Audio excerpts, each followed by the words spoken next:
Začať stíhať znamená prestať sa ponáhľať. Dnes tu sme a verím, že tu ešte dlhé roky budeme. Ale to my nevieme.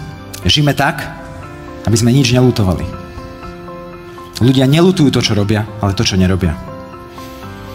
Užíme si dnešný deň.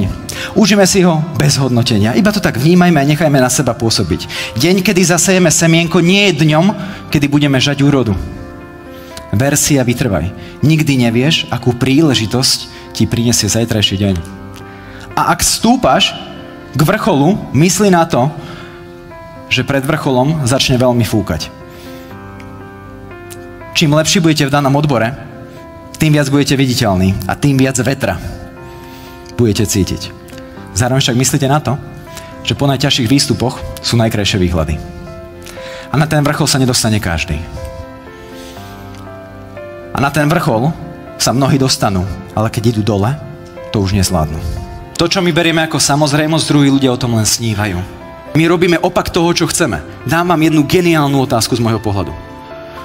Položte si ju, keď najbližšie sa s niekým budete rozprávať. Je to, čo robím, a ako myslím v súlade s tým, čo chcem dosiahnuť?